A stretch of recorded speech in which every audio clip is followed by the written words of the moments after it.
Eu estou aqui só para ser verdadeiramente útil. Eu estou aqui para representar aquele que me enviou. Eu não tenho que me preocupar com o que dizer ou o que fazer, porque aquele que me enviou me dirigirá. Eu estou contente em estar aonde quer que Ele deseje, sabendo que Ele vai comigo. Eu serei curada na medida em que eu permitir que Ele me ensine a curar.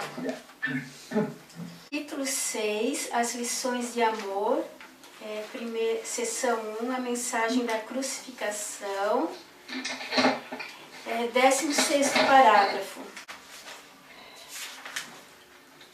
Quando leres os ensinamentos dos apóstolos, lembra-te de que eu próprio lhes disse que havia muita coisa que iriam compreender mais tarde, porque não estavam totalmente prontos para me seguir naquela ocasião.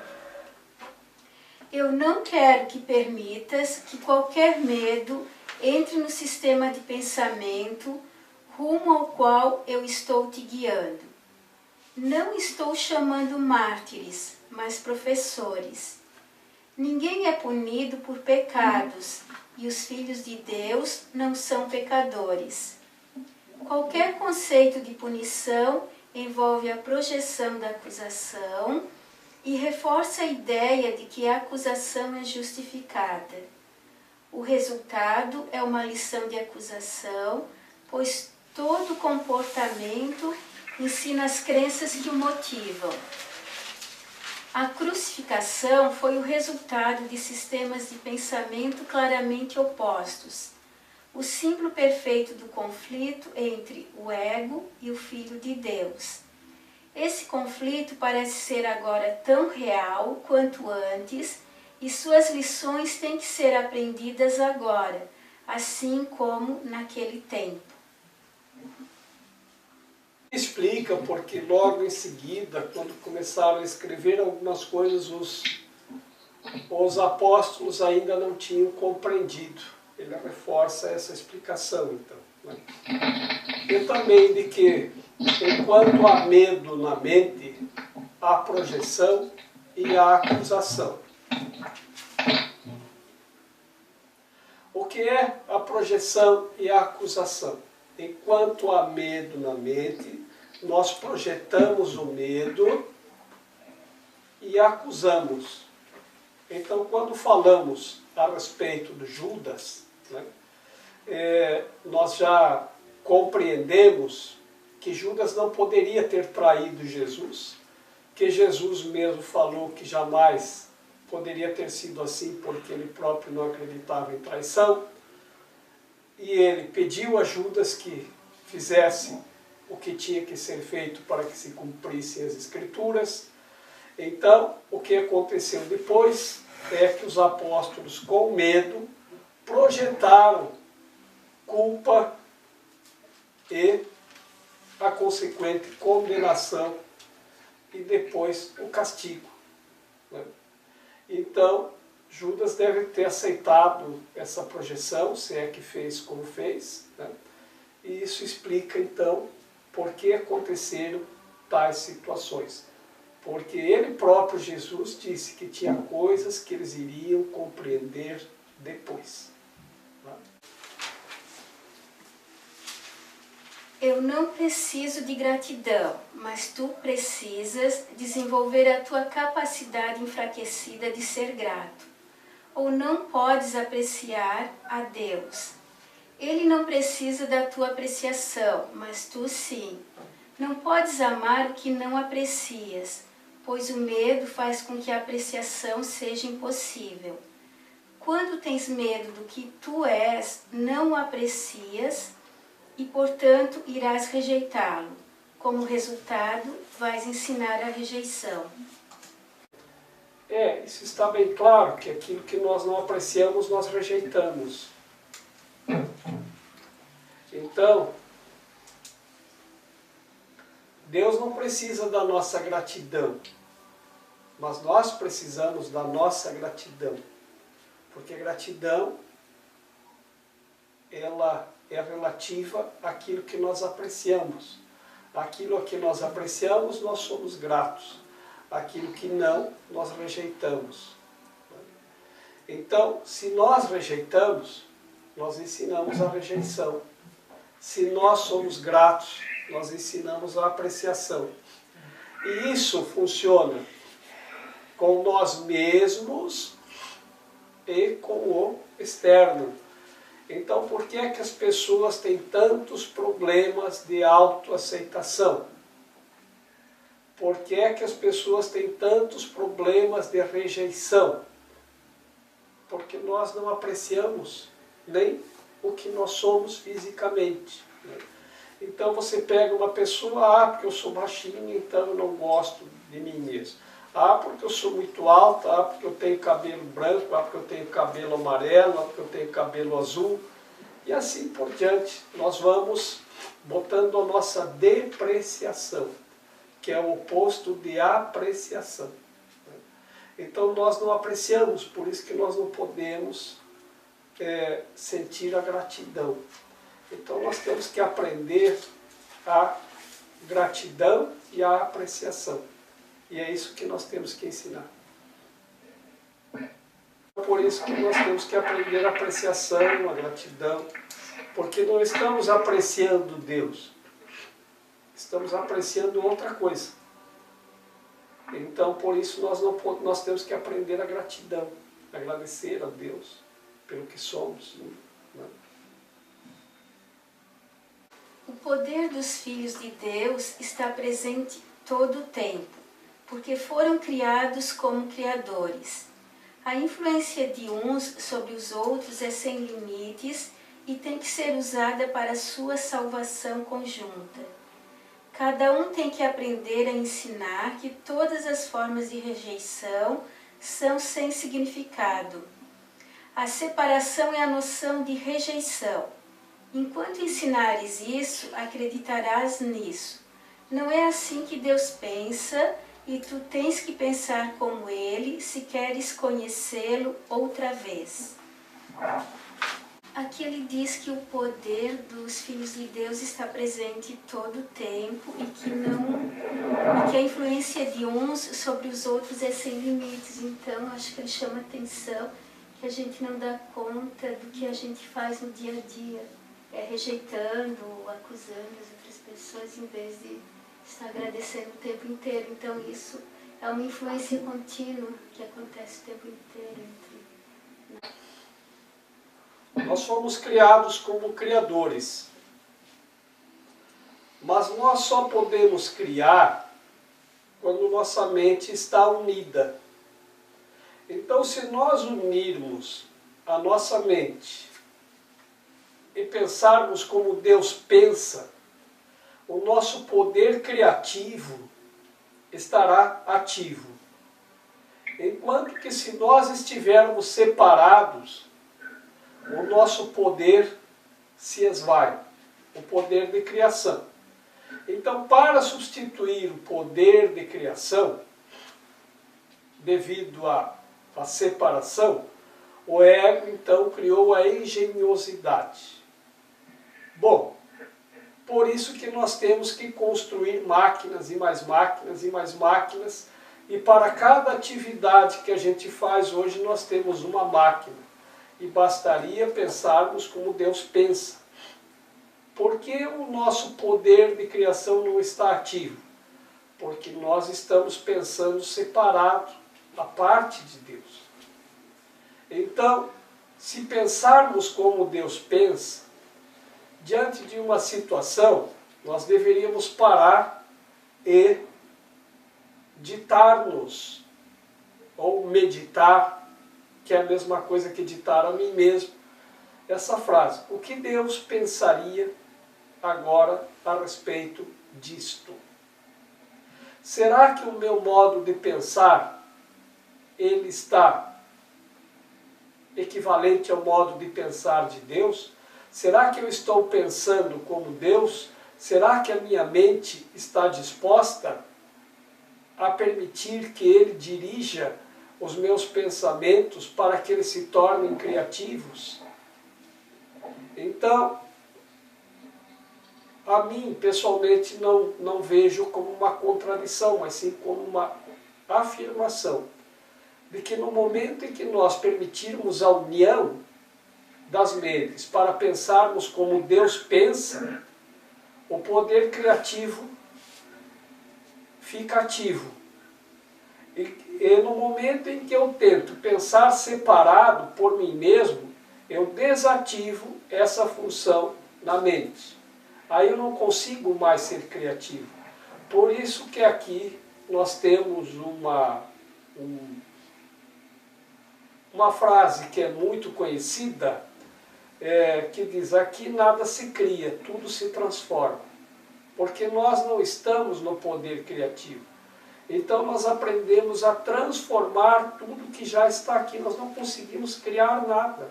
Nós não conseguimos criar um grão de mostarda. Nós não conseguimos criar um grão de areia. Nada, nada, nada. Agora nós podemos transformar um grão de mostarda em alguma coisa. Nós podemos transformar o grão de areia em alguma coisa. Nós podemos transformar a água salgada do mar em água potável. Mas nós não podemos criar água potável. Nós não podemos criar água do mar. Da mesma forma, uma gota no oceano, ela não perde a individualidade e não deixa de ser enquanto ela está unida ao oceano. Ela continua sendo a gota, só que ela adquire força. Enquanto que o oceano é uma das maiores forças que nós conhecemos, contra a qual nada nós podemos fazer, então, se nós pegarmos uma gota do oceano em separado, qual é o poder que ela tem? Nenhum. Da mesma forma, se nós pegarmos um braseiro, onde tem lá, vamos dizer, um montinho de carvão em brasa, e nós separarmos uma das brasas do braseiro e colocarmos ela a 1 metro de distância, o que vai acontecer com essa brasa que está separada do braseiro? Ela vai apagar. Ela vai ficar escura, sem luz, e irá se apagar. Então, quando diz que Ele me dirigirá, e que eu estou contente, e que eu não preciso me preocupar com o que dizer ou o que fazer, é porque eu estou unido. Então eu não tenho preocupação nenhuma. Porque aquilo que eu preciso saber, vem.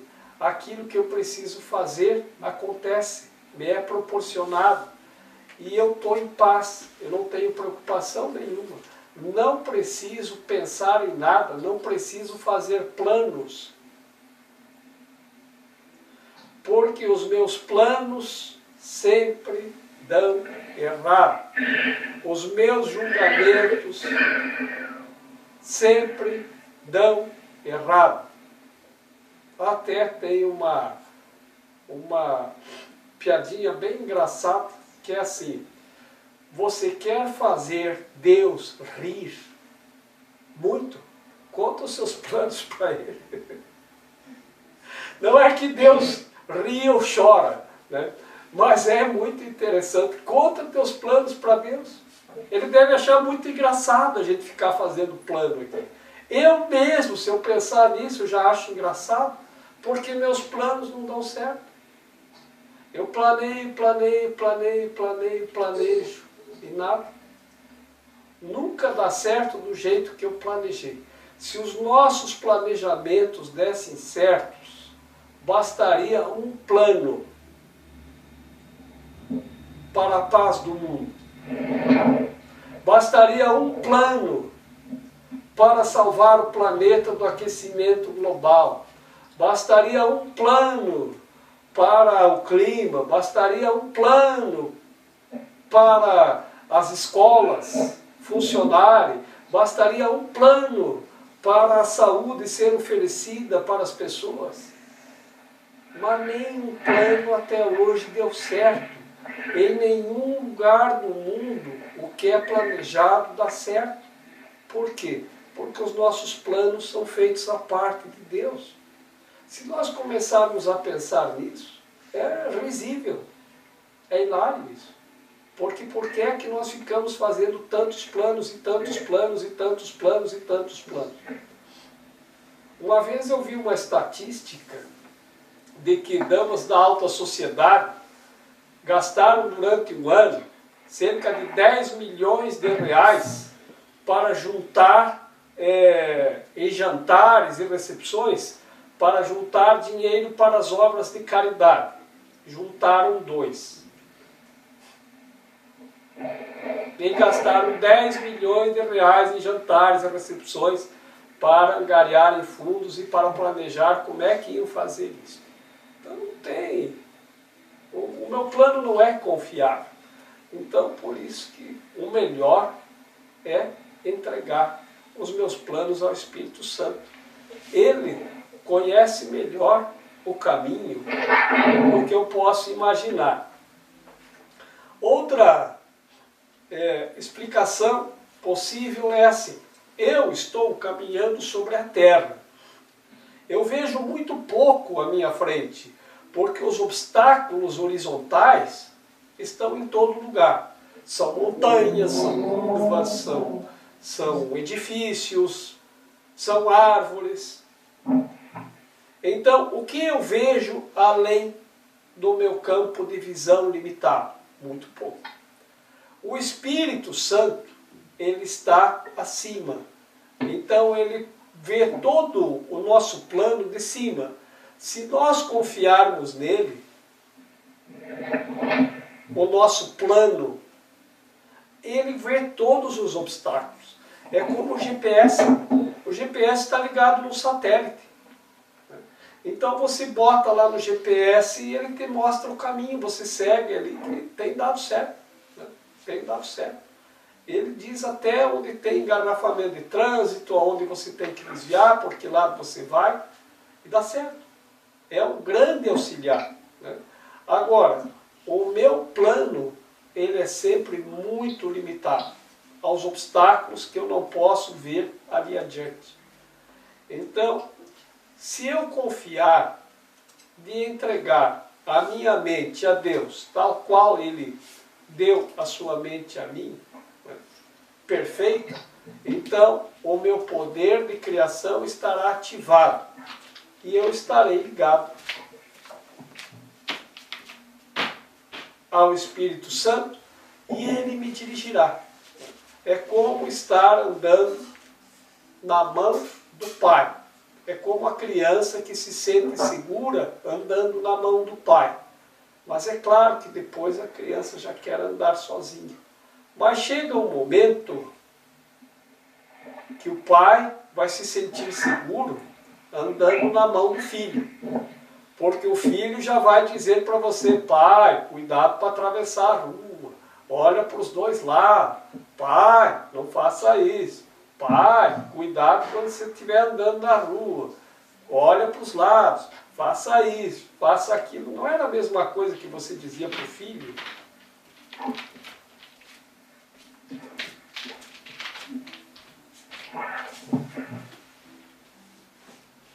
Então, nós passamos pela nossa fase de autocomando, né? E depois, alguns com muita relutância, porque vão perdendo esse poder de mando, né? E às vezes isso se torna muito difícil, à medida que a gente vai ter que ficar dependente dos outros, como a criança é quando chega aqui, como o idoso é quando já está indo, né? É um aprendizado. Né? Porque nós temos que aprender a entregar, a confiar novamente, que não há o que fazer. Né? A pessoa que vai se tornando dependente, ela tem que confiar, assim como a criança confia no pai, na mão do pai, na mão da mãe, né? Confia, dá a mão e confia. Né? Não pensa, não se preocupa, se sente absolutamente segura. Né? Com o tempo, nós vamos nos sentir seguros quando outra pessoa estiver nos guiando também. Né?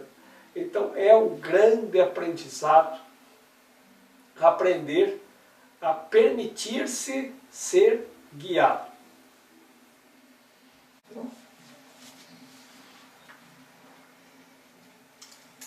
Lembra-te de que o Espírito Santo é o elo de comunicação entre Deus Pai e os seus filhos separados. Se escutares a sua voz, saberás que não podes ferir nem ser ferido e que muitos precisam da tua bênção para ajudá-los a ouvir isso por si mesmos. Quando perceberes essa única necessidade neles e não responderes a nenhuma outra, terás aprendido comigo e estarás tão ansioso para compartilhar o teu aprendizado quanto eu estou. Então, ele reforça que o Espírito Santo é o nosso elo de ligação. Né? É o elo de ligação entre Deus Pai e o seu Filho separado. Né? A hora que nós nos unirmos, né, o Espírito Santo deixará de existir em estado separado. E nós também deixaremos de existir em estado separado.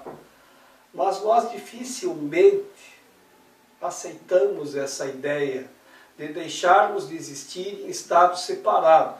Porque quando olhamos para o oceano, nós não dizemos, olha lá o montão de gotas. Nós dizemos, olha o oceano. Mas o oceano é composto por todas as gotas que se integram, que estão integradas a ele. É formado por gotas. Né? Assim nós também somos. Eu tenho um amigo que é devoto de Krishna, e ele de vez em quando vem aqui conversar comigo.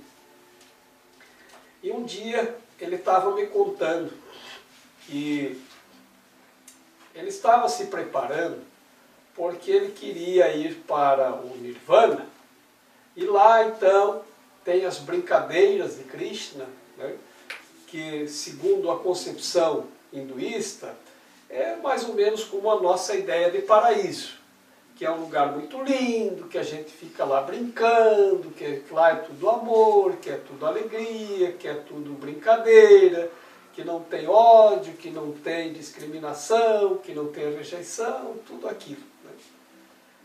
Mas ele disse que os devotos se preparam para isso. Mas tem alguns, ele disse para mim, que eles querem se dissolver em Krishna.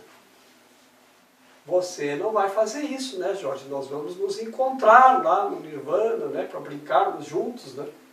Eu disse, não, querido, eu vou me dissolver. Mas você mesmo está pensando em fazer isso? Claro. Claro que sim. Mas você vai perder a sua identidade? Não, não perde. Isso a gente não perde nunca.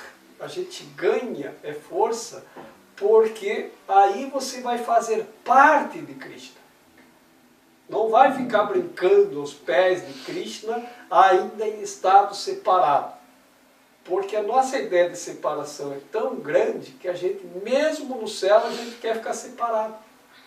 Não, eu vou ficar separado, eu quero ficar lá embaixo, numa sombra, numa árvore cheia de frutos doces, com os pássaros, com isso, com aquilo. Ainda é uma ideia de separação. Essa ideia de unir as nossas mentes, realmente ela é um pouco amedrontadora para o ego. Porque o ego, ele sabe que a união, na união, o que se dissolve é a separação. O ego é o estado separado em que nós vivemos. Então nós estamos tão habituados a lutar pela nossa independência. Né? Um dia desses eu ouvi uma reportagem na TV e eles entrevistaram uma moça em São Paulo que estava morando sozinha na sua kitnet. E o foco da entrevista era o sucesso. As pessoas que alcançaram sucesso na vida. E aí foram dar o exemplo daquela pessoa que estudou, que trabalhou e conseguiu o seu sucesso e a sua dependência. Estava vivendo separada dos pais e independente, sozinha, na sua própria kitnet. Mas que sucesso, que independência, né? Então nós vemos a separação como sucesso. Eu também via isso quando era adolescente. Eu quero ser independente, eu quero ter liberdade. Mas que liberdade eu tenho vivendo separado? Nossa ideia de liberdade pode estar equivocada. A nossa ideia de sucesso pode estar equivocada, porque o ego é que está nos fazendo isso. Então agora lembremos do parágrafo, acho que foi, não me lembro se nesse ou no anterior, em que ele diz que nós influenciamos e o poder de influenciar outras pessoas é sem limites. E devemos estar muito atentos a isso. Porque nós podemos influenciar as pessoas de forma equivocada, nós podemos influenciá-las à rejeição. Então lembram da história do modelo, que nós somos modelos o tempo todo? Agora ele reforça. Nós influenciamos por pensamentos, palavras, ações e omissões. Então nós temos que estar atentos o tempo inteiro, porque o tempo todo nós influenciamos outras pessoas. Porque elas veem o nosso modelo. Pode ser uma criança que olha para você e diz, puxa vida, quando eu crescer eu quero ser assim. E as crianças olham para os adultos e refletem e projetam o que elas querem ser quando crescerem. Então, por quê? Porque elas às vezes podem pensar que aquela pessoa é um símbolo de sucesso, de independência, de prosperidade, ou de viver bem, né, pelo que ela faz. Então nós não nos damos conta, às vezes, de que nós estamos sendo exemplos para outras pessoas e influenciando o modo de pensar das outras pessoas. Então, o nosso poder de influenciar é sem limites. E o de sermos influenciados também, por conseguinte. Então nós temos que cuidar. Que influências nós estamos recebendo? Nós estamos aceitando receber? O que está nos influenciando? Como nós estamos pensando? O que nós estamos falando? Porque nós podemos sofrer as influências do meio. Ou nós podemos influenciar o meio. Então há uma fluência contínua de transmissão fluente de influências. Ou você se deixa levar pelas influências externas, ou você influencia o meio externo, onde você vive. Então o seu modelo, aquilo que você escolhe como modelo para si mesmo, vai influenciar outras pessoas. E isso não tem limites. Você não sabe aonde aquilo que você diz pode parar. Você não sabe a quem isto pode tocar. Uma palavra que você diz pode chegar a pessoas que você jamais imaginou e pode motivá-las a fazer coisas que você nunca imaginou que poderiam fazer decorrente de alguma coisa que você pensou, falou ou fez e foi usado como exemplo, ou de coisas que você se omite fazer.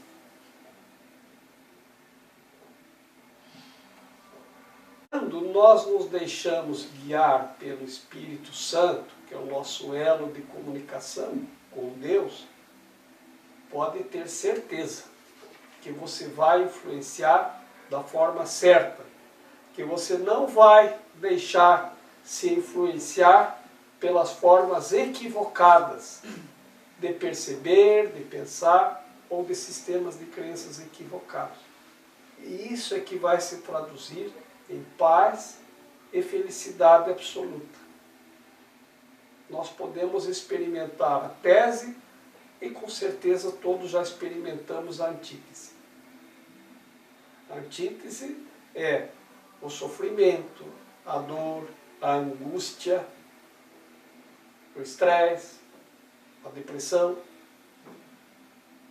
E a tese é essa, deixa-se guiar pelo Espírito, que você andará em paz e não vai deixar de usufruir nada. E aí sim o teu poder de criação vai estar ativo. Porque os homens, eles ficam famosos no mundo pelos seus feitos. Tinha um título de um livro que é Os Grandes Feitos da Humanidade. O que homens fizeram e os seus feitores. Mas para que serve isso? Não tem um livro, As Grandes Criações. Por quê? Porque as pessoas que saem dos seus feitos e se unem à mente de Deus, criam um amor. E isso não faz manchete. Não no mundo, né? O mundo não está atento para o amor. Ele está atento para os grandes feitos. É isso que vai trazer o reconhecimento da humanidade. O que você fez, não o que você desfez. E para alcançarmos o amor pleno, temos que desfazer todos os obstáculos ao amor. E um dos obstáculos do amor é esse. A gente tem muito medo ainda de se deixar guiar pelo Espírito Santo. Veja, os apóstolos, como Jesus disse, eles ainda tinham muito medo. Por isso que eles não podiam compreender totalmente Jesus e o que ele dizia. Mas ele disse que ia deixar o Espírito Santo como intermediário entre os homens e Deus. E o símbolo da compreensão total é o Espírito Santo. Quando eles receberam então a luz do Espírito Santo, eles perderam o medo. E aí não tiveram mais medo de nada. Então isso é o símbolo de encontrar a paz e a felicidade e a alegria plena. 2. Alternativa para a projeção. Qualquer divisão na mente envolve necessariamente a rejeição de alguma parte dela, e essa é a crença na separação. A integridade de Deus, que é a sua paz, não pode ser apreciada exceto por uma mente íntegra que reconheça a integridade da criação de Deus. Nesse reconhecimento, ela conhece seu Criador. Exclusão e separação são sinônimos, assim como separação e dissociação. Dissemos anteriormente que separação era e é dissociação, e uma vez que ocorre, a sua principal defesa ou dispositivo que a mantém é a projeção. A razão disso, porém, pode não ser tão óbvia quanto pensas. Passo. Ficou claro isso para vocês? Precisa explicação? Todos nós já fomos no cinema alguma vez. No cinema tem um projetor. Ele projeta a imagem na tela. É diferente de nós entrarmos na internet. A internet já dispensa o projetor. Mas o cinema, ele tem um filme, e esse filme é projetado na tela. E lá nós vemos as imagens que estão no filme. Então aquelas imagens, elas estão sendo projetadas. Na verdade, elas não estão na tela, Elas estão no filme que está lá no projetor. Assim, a projeção, ela funciona da mesma maneira. Eu projeto na outra pessoa aquilo que eu tenho na minha mente. Então, se eu tenho medo de alguma coisa, eu vou projetar este medo na outra pessoa. Então, aquilo que eu tenho medo, eu rejeito. Então, eu passo a rejeitar na outra pessoa exatamente aquilo que eu tenho medo. Isto é a minha projeção. Não é o que a pessoa sente, mas o que nós projetamos na outra pessoa. E como nós fazemos essa projeção se manifestar. Então, nós temos duas formas de funcionamento. Uma é estender e outra é projetar. O ego projeta e o espírito estende. Então, a extensão, quando se fala em extensão nesse livro, é porque você está estendendo o aprendizado, você está estendendo uma compreensão, você está estendendo o amor, você está estendendo a alegria, ou você projeta o que é característica do ego, a tua raiva. E aí nós acusamos o que está lá fora. Então é assim, quando uma pessoa comete um erro, todos nós vamos lá projetar o nosso medo na pessoa. E aí todos nós gritamos, crucifica-o, crucifica-o.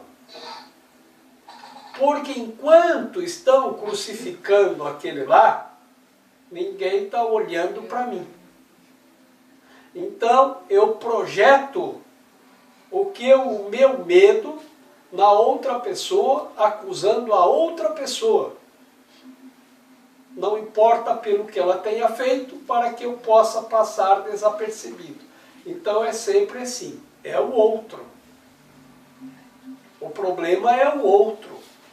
O culpado é o outro que atacou, o outro que fez errado. Isso é a projeção. Porque quando nós estamos no amor, nós não projetamos. Então nós não vamos acusar o outro de ter feito errado. Nós vamos compreender que ele cometeu um erro e vamos ajudá-lo, por extensão daquilo que nós já aprendemos, como que ele vai fazer para desfazer o equívoco na mente, para que ele possa estar em paz. Então a projeção é a analogia de um filme que é projetado a partir de um projetor para uma tela.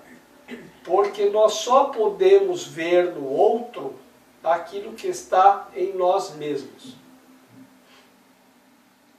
Então, nós começamos a rejeitar no outro aquilo que nós rejeitamos em nós mesmos.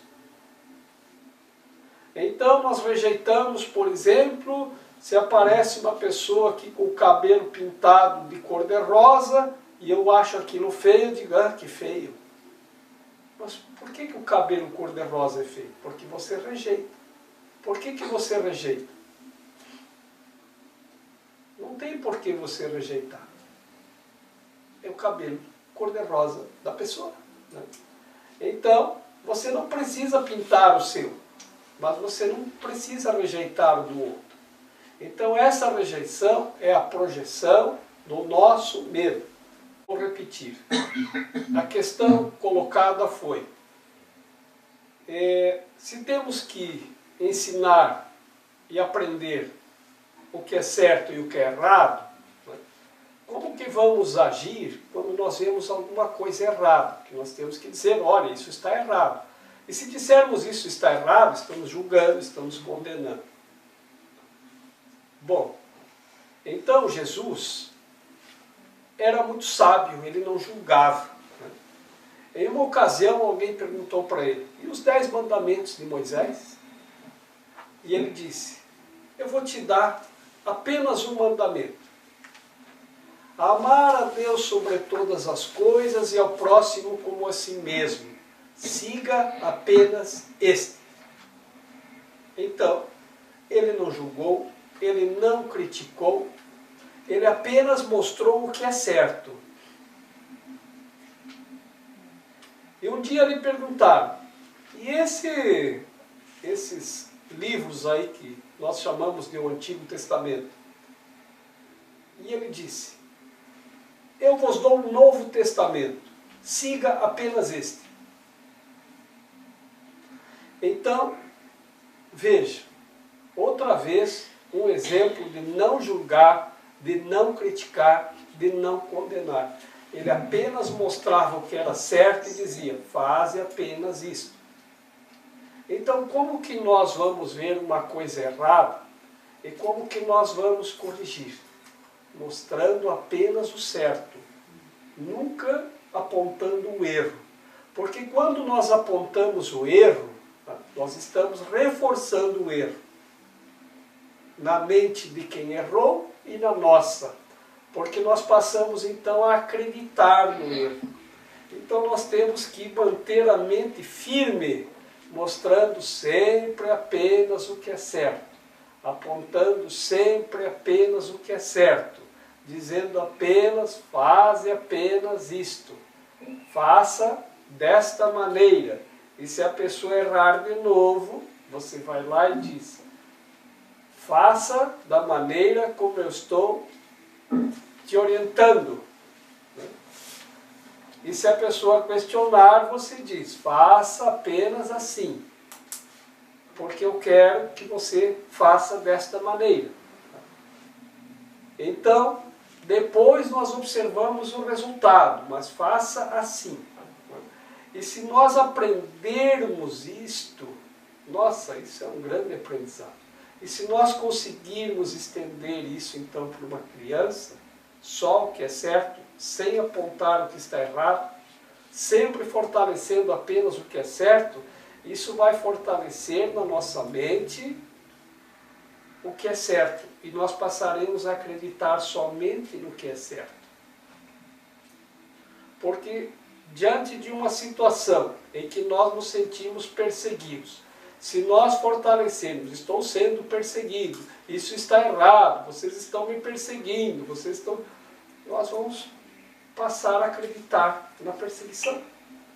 Nós vamos passar a acreditar no erro, no equívoco. Então, diante do exemplo extremo da crucificação, apenas ensina o amor. Porque o nosso poder de influenciar as outras pessoas é sem limite. Então, esse poder sem limite de influenciar as outras pessoas, ele fica mais acentuado ainda agora com essa colocação, né, de que nós temos que ensinar somente o que é certo. Você vai ver o errado, mas você não vai acreditar no erro e não vai fortalecer o erro. Então, um tempo atrás você fez alguma coisa errada. Não adianta ficar falando, não. Agora, então, ajuda a pessoa a encontrar o caminho certo para a solução agora. Esse é o caminho. Então, faça isso. Faze apenas isto. Este é o caminho certo.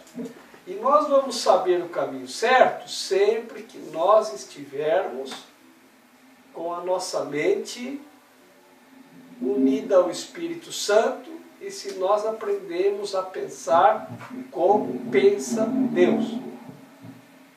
Assim.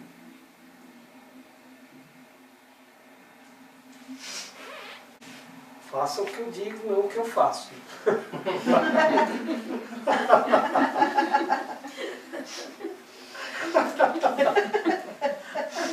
É bom fazer a colocação. Né? Se o Jorge faz uma coisa, ele diz, mas faz diferente. Se você vê uma coisa errada, se uma pessoa vai lá na sua casa prestar um serviço e ele faz o serviço errado, você não fica. Isso aqui errou tudo, está tudo errado. Você conserta isso daqui. Ele sabe que fez errado. Você não precisa dizer. Né? Mas, olha, eu quero que você altere isso daqui e faça dessa forma. Pronto. Né? Porque ela vai se dar conta que aquilo não está correto. Então não precisa a gente fortalecer o erro e ficar apontando. Ah, isso aqui está errado, isso ali está errado, fez tudo errado. Apenas corrija. Essa é a ideia. O que tu projetas, desaproprias e, portanto, não acreditas que seja teu. Tu estás te excluindo por te julgares diferente daquele sobre o qual projetas. Já que também julgaste contra o que projetas, continuas atacando-o porque continuas a mantê-lo separado. Fazendo isso inconscientemente, tentas manter o fato de que atacaste a ti mesmo fora da tua consciência e assim imaginas teres te posto a salvo. Veja que interessante, ele diz que você, quando projeta, você desapropria. O que é desapropriar? Desapropriar é deixar de ser propriedade do que nós estamos projetando.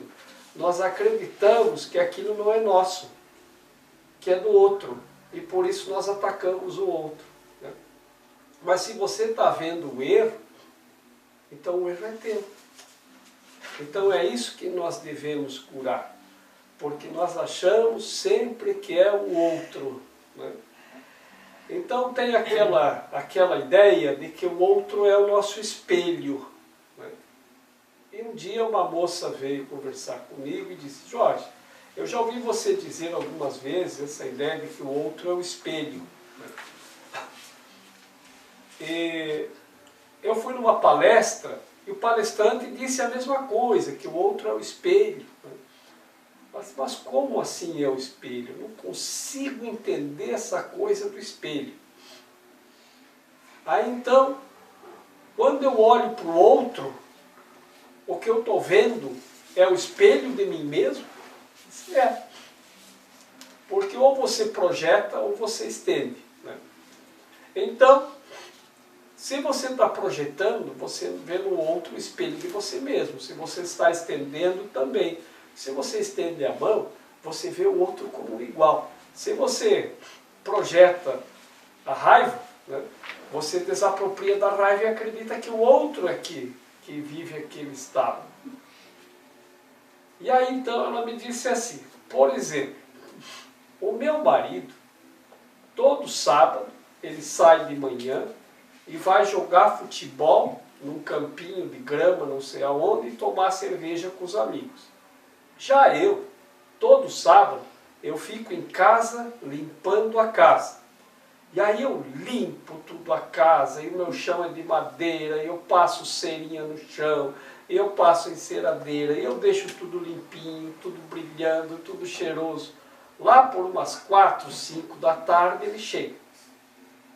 Suado, sujo, fedido, com a chuteira cheia de grama e de terra, entra dentro de casa com a chuteira, naquele chão que está tudo brilhando e limpinho, se joga no sofá todo suado, pega uma chuteira, deitado no sofá, já tira, joga para cima, aquilo vem caindo grama, caindo terra e plantando grama no meio da casa. Né?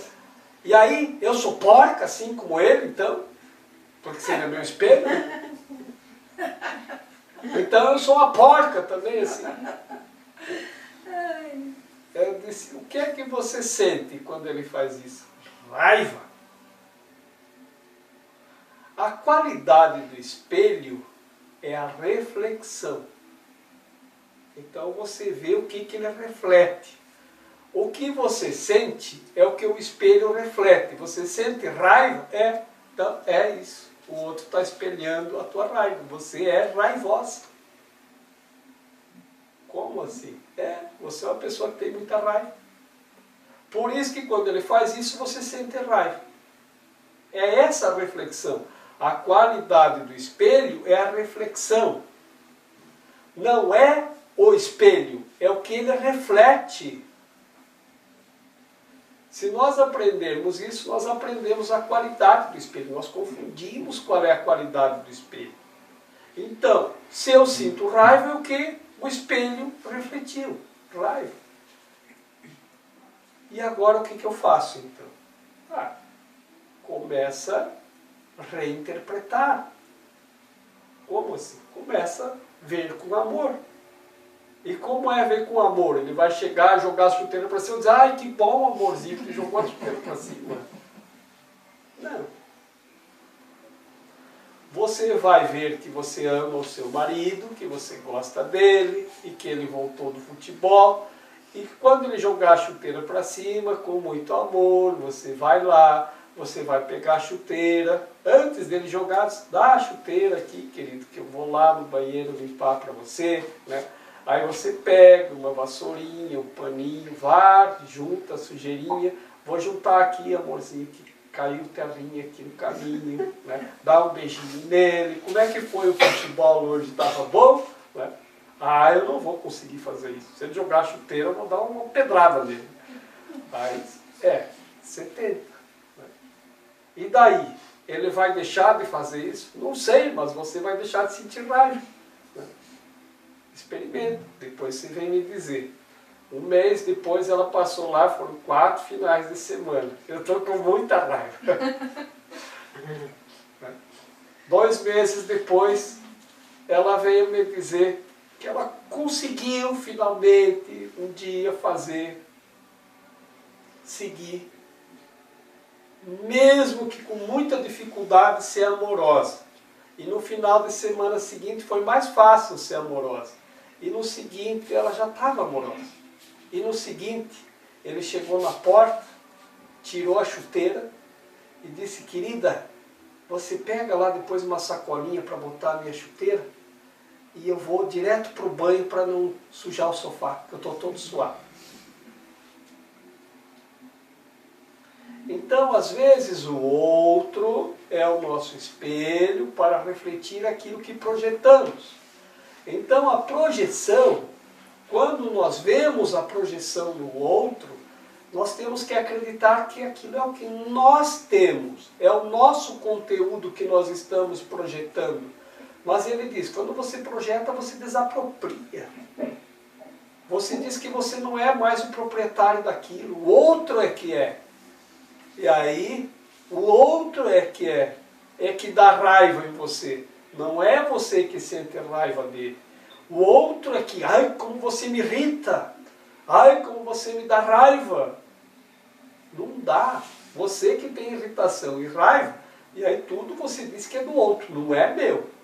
Você desapropria, vê que palavra bem colocada. E passa a acreditar que isso é do outro. E aí você condena o outro.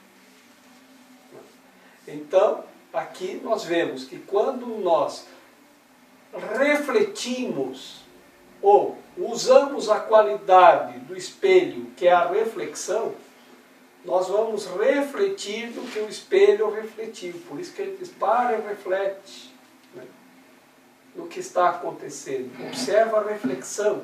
Isso é parar para refletir. E aí você observa que se o outro está te perturbando, não é o outro que te perturba, é você que está perturbado. Se o outro está te dando raiva, não é o outro que te deixa com raiva, é você que tem raiva e desapropria. Então, interessantíssimo, a projeção, quando você projeta, você desapropria, você diz, isso não é meu, é o outro que está me irritando. E aí nós passamos tudo para o outro.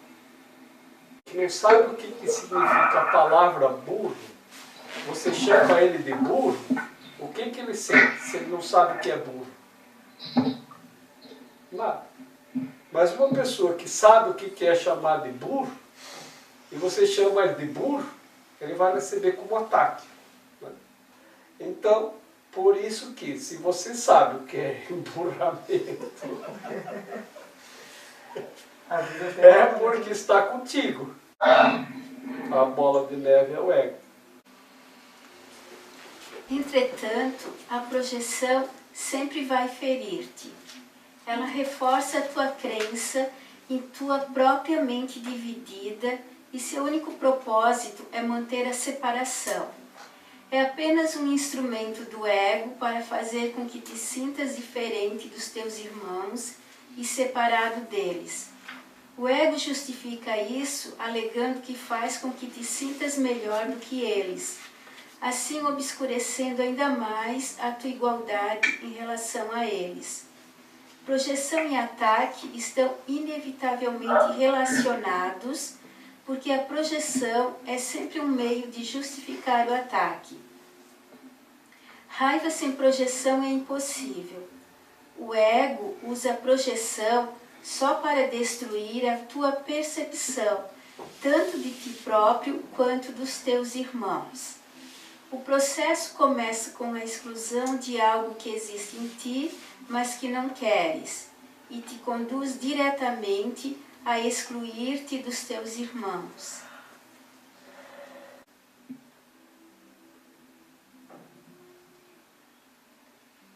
Alguém tem alguma pergunta? Acredito então que esse parágrafo ele dá continuidade ao que nós já trabalhamos. Então, reforça apenas. Podemos seguir. Nós aprendemos, no entanto, que há uma alternativa para a projeção. Cada capacidade do ego é passível de melhor uso porque suas capacidades são dirigidas pela mente que tem uma voz melhor. O Espírito Santo estende e o ego projeta. Como as suas mentes são opostas, assim também é o resultado.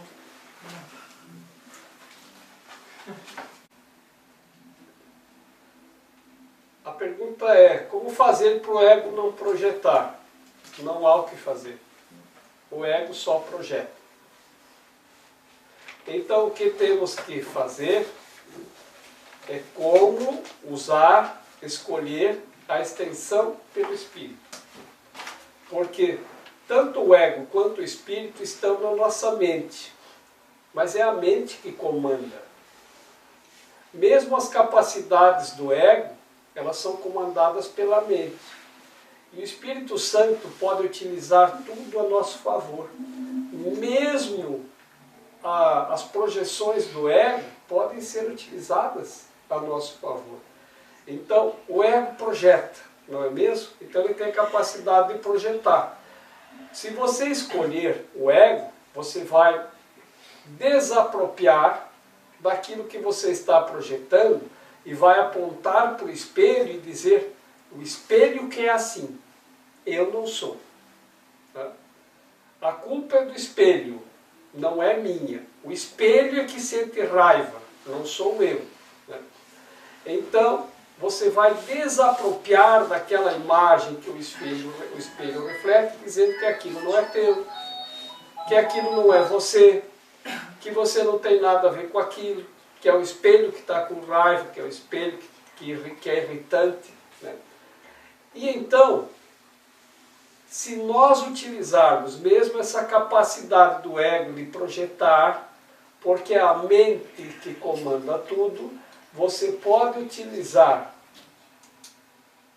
ou permitir-se que o Espírito Santo utilize esta capacidade de projeção do ego para a sua cura. Então, o que aconteceu? A moça do marido que jogava chuteira para cima dentro de casa se curou. E quando ela se curou, ela não precisou mais dizer uma palavra, não precisou mais ficar com raiva, não precisou mais xingar o marido, ele se curou também. Então, o amor é a nossa cura. Então, veja como a gente pode aproveitar as capacidades do ego, mesmo a projeção. Quando nós aproveitamos a capacidade, mas não o que ele faz de errado. Então, nós reinterpretamos a projeção para a nossa salvação. E nos salvamos de sentir raiva, de sentir irritação, de estragar o nosso dia. Nós temos trabalhado muito a respeito da reinterpretação. Então isso é um aprendizado constante. Vamos reinterpretar. O ego tem que ser reinterpretado. Nós aprendemos isso há uns parágrafos anteriores. Então, mesmo as capacidades do ego podem ser utilizadas, porque se nós reinterpretarmos o ego, nós vamos utilizar as capacidades do ego a nosso favor. E isso é uma escolha da tua mente. Então a pergunta que foi colocada, como fazemos para o ego parar de projetar? Não tem como, porque isso é a função do ego. Ele vai projetar, projetar, projetar, projetar, projetar. O que nós temos que fazer? Usar a capacidade de projeção do ego, reinterpretar a projeção a nosso favor. O que nós fazemos para o vento parar de soprar? Não tem nada que se possa fazer para o vento parar de soprar. Mas você pode aproveitar o vento para gerar energia. O que nós fazemos para esse sol parar de ser tão ensolarado? Não tem nada que se possa fazer, você não consegue apagar o sol. Então o que se pode fazer? Aproveita os raios solares e instala lá um equipamento de energia solar para você ter energia solar na sua casa. Então, tudo pode ser reinterpretado, reaproveitado ao nosso favor. Não tem nada aqui que seja contra nós. Tudo que está aqui, todas as coisas são para o nosso benefício. Depende de como nós a interpretamos. Se nós aceitamos a projeção, é a projeção. O ego projeta. Não há como mudar a função dele. O espírito estende. E não há como alterar a função do espírito. Então você pode usar o espírito para reinterpretar o ego. Essa é a chave.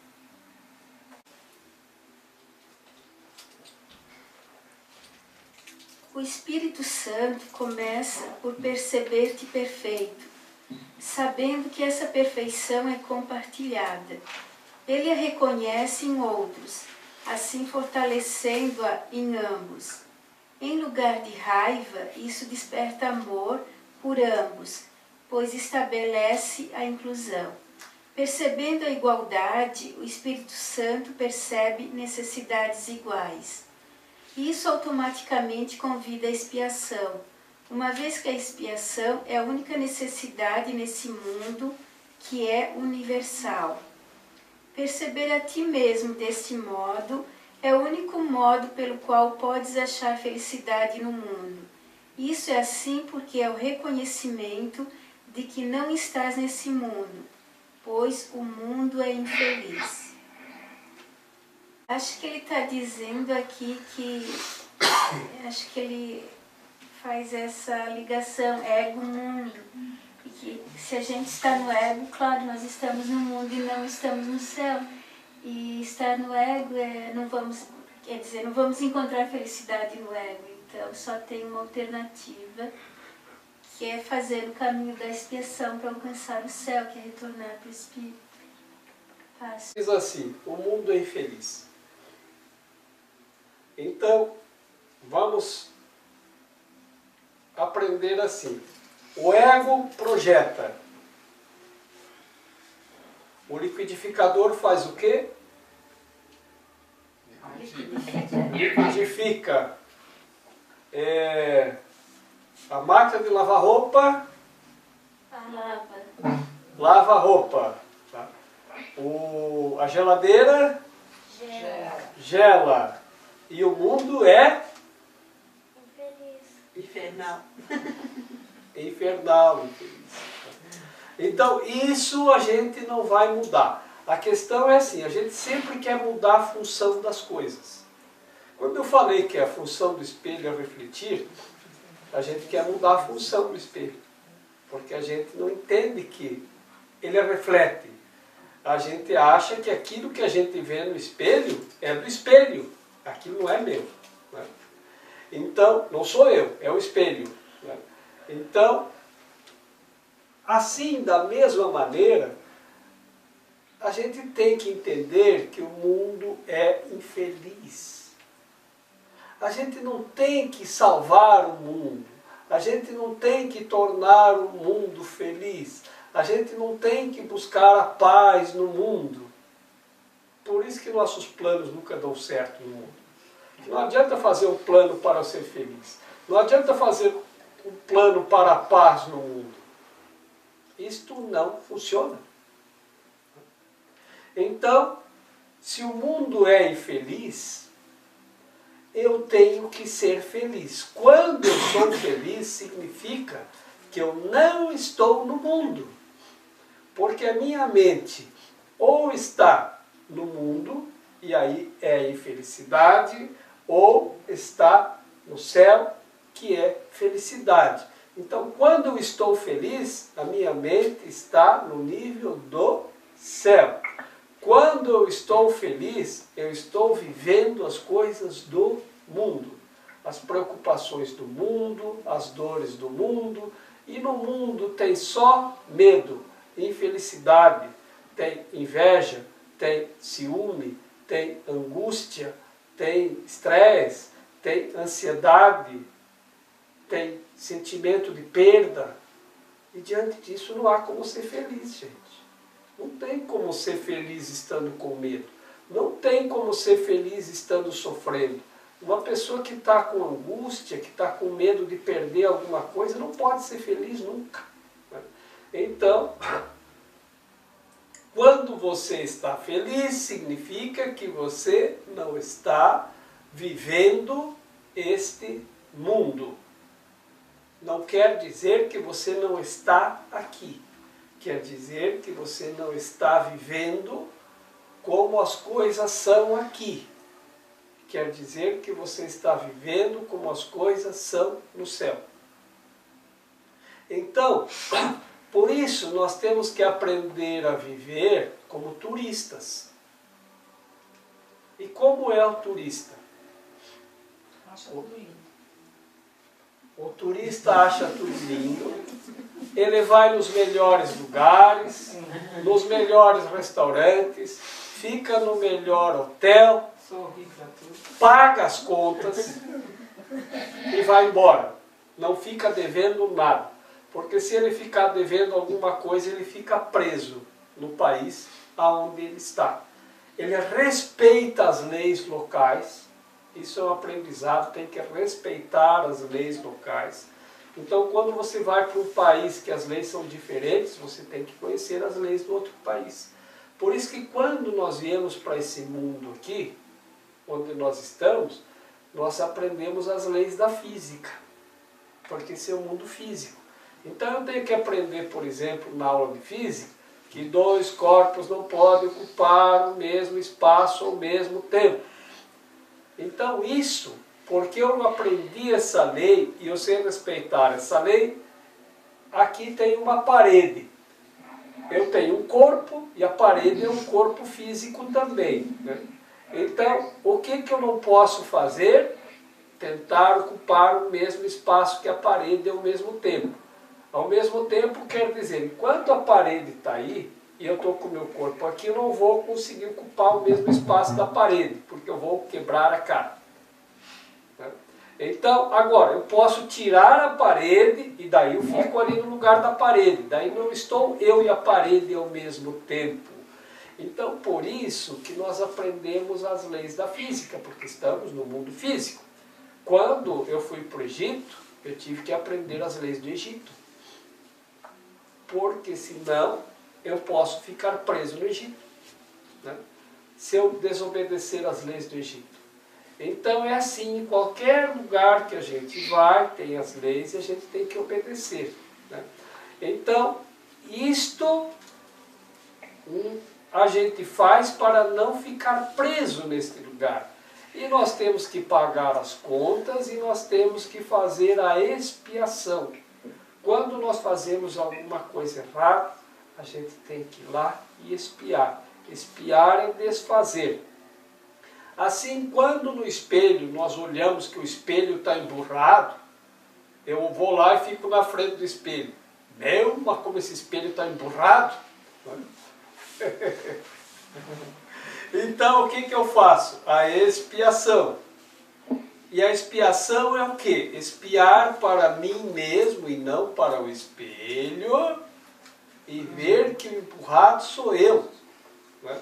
E aí eu vou desfazer o meu emburramento. Né? Então, isso é a expiação. Por isso que a necessidade universal aqui é expiar. E quando nós conseguimos fazer a expiação, nós ficamos felizes. Deixamos de estar emburrados. E aí, isto significa que nós não estamos mais vivendo as coisas desse mundo, porque a felicidade é do céu e a tristeza e a infelicidade é deste mundo. Então a gente pode medir sempre, estou infeliz, e caí no mundo de novo. Aí, ai meu Deus, eu tenho que desfazer o motivo que me deixa infeliz. O que me deixa infeliz? Ah, toda vez que eu vejo tal coisa acontecer, eu fico muito infeliz. Toda vez que o meu amigo olha para mim e diz assim, meu, como teu nariz é feio, eu fico infeliz. Então eu tenho que desfazer na minha mente a projeção do meu amigo. Isso é dele, não é meu. Então não tem por que eu ficar infeliz. Aí eu saio do mundo e passo a ser feliz. Né? Então eu deixo de ser infeliz. Saí do mundo. Eu vou ser feliz. E quando ele vier dizer, meu, como teu nariz é feio, eu digo, você é que acha. Eu sou feliz com o meu nariz. Então, pronto. Né? Você passa a aceitar o teu nariz. Senão você aceita a influência dos outros e começa a rejeitar o seu nariz. E aí você fica infeliz. Por isso ele tem trabalhado aqui, que quando a gente trabalha com a rejeição, a gente fica preso na infelicidade do mundo. Porque eu rejeito alguma coisa em mim ou no outro. Né? Então, aquele que rejeita em si mesmo não é feliz. Aquele que rejeita no outro também não é feliz. E nós rejeitamos as pessoas por aquilo que nós percebemos. Porque nós só percebemos aquilo que nós podemos ver. Né? Então, se nós não conseguimos aceitar o que nós estamos vendo, como é que nós vamos conseguir aceitar a alma ou a mente das outras pessoas, que é aquilo que nós não conseguimos ver? Então temos que começar por aquilo que nós vemos. Jorge, não, um pouquinho. Eu estou aqui só para ser verdadeiramente útil. Eu estou aqui para representar aquele que me enviou. Eu não tenho que me preocupar com o que dizer ou o que fazer, porque aquele que me enviou me dirigirá. Eu estou contente em estar aonde quer que Ele deseje, sabendo que Ele vai comigo. Eu serei curada na medida em que eu permitir que Ele me ensine a curar.